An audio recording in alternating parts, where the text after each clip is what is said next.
आणि ती अन्नद्रव्य म्हणजे कोणती आहे तुमची? याच्यामध्ये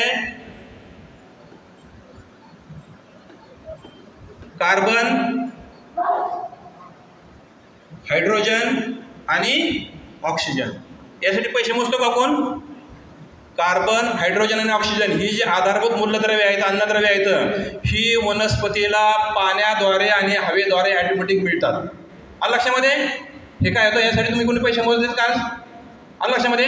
म्हणजे ही जी आधारभूत अन्नद्रव्य येतं, तुमचा कार्बन असू द्या, हायड्रोजन असू दे किंवा ऑक्सिजन असू द्या, हे तुम्हाला काय होतं? तुम्ही जे पाणी देता आणि जी हवा आहे याच्या माध्यमातून वनस्पती काय करते? ते ऑटोमॅटिकली काय करते? ॲब्झॉर्ब करते आणि त्याचं प्रमाण होतं. मित्रांनो, माहीत नसेल तुम्हाला, हे जे 3 घटक येतं ज्याच्यासाठी पैसे लागत नाहीत ना, हे वनस्पतीमध्ये किती असतात माहिती आहे? वनस्पतीमध्ये पूर्णपणे तुमच्या ही 90% असतात. किती असतात? 90% असतात.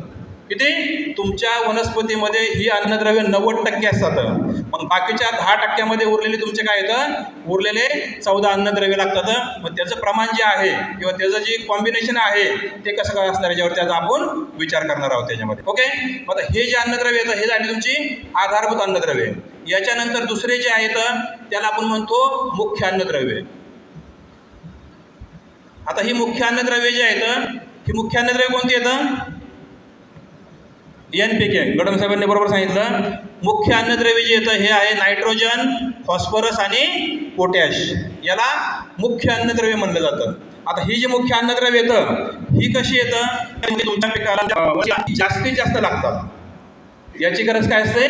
जास्तीत जास्त असते. म्हणून तुम्ही काय करता? ही अन्नद्रव्य तुम्ही बोरी भरून घेऊन येतं ना, गोण्या भरून घेऊन येतं ना. कारण काय असतं? याची गरज वनस्पतीला जास्त असते, कारण हे मुख्य अन्नद्रव्य असतात.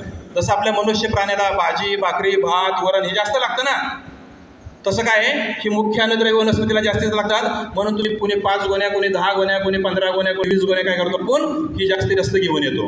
आलं लक्षामध्ये?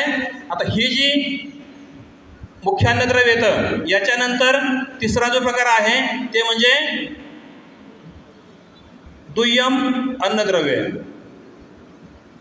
आता ही दुय्यम अन्नद्रव्य कोणकोणती येतो?